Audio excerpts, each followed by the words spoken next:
or no freeway. We've debated this for decades, and though past proposals for crosstown freeways, parkways, or even outer loops around Tucson have failed, the question remains, as the city of Tucson expands east, how will our road system change with it? Some are for it. Our cars are getting torn up, and it's time for a change. And some are against it. I just don't think an interstate's going to improve anything. We're going to end up being like the Phoenix or LA. We're talking about a major east to west corridor across the city of Tucson. The idea isn't new, so why don't we have one yet? We saw a proposal for a crosstown parkway in 1984, as well as ideas for a loop around the city in the late 80s and early 90s. But it all came down to a lack of money, and voters defeated these designs at the ballot box. So I asked ADOT and Regional Transportation Authority, what would it cost to build an actual crosstown freeway right now in 2015?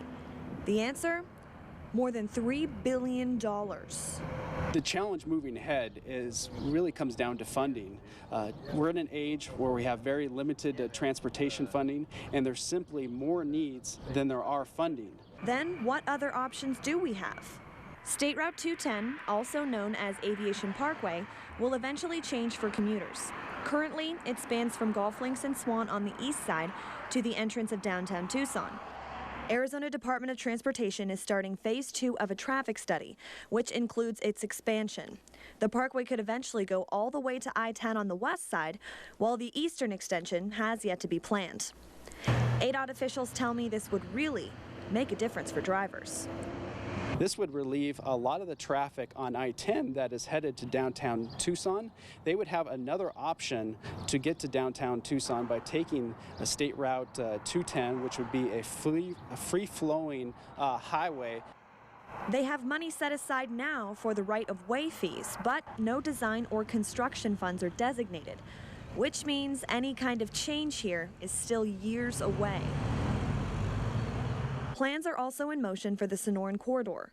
Once built, this route will connect I-19 at Pima Mine Road to I-10 at Reeder Road, easing congestion around Raytheon's facilities. It should cut about 20 minutes of drive time out of the southeast side commute. We're attempting to find ways to make sure that we minimize the congestion around the crossings, which is where the two come together, as well as divert traffic, but also make it easier for people to get to work. Design for this corridor is slightly farther along. They should have it built in the next 5 to 10 years. The expected cost exceeds $600 million. The county will initially build this as a surface street, but Moffett tells me they are ultimately looking at a 4-lane highway design.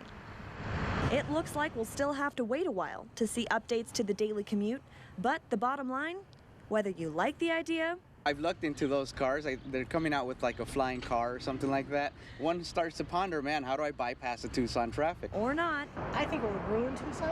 I think people come here from all over the world to enjoy the wide open spaces. It appears major road advancement is definitely in our future.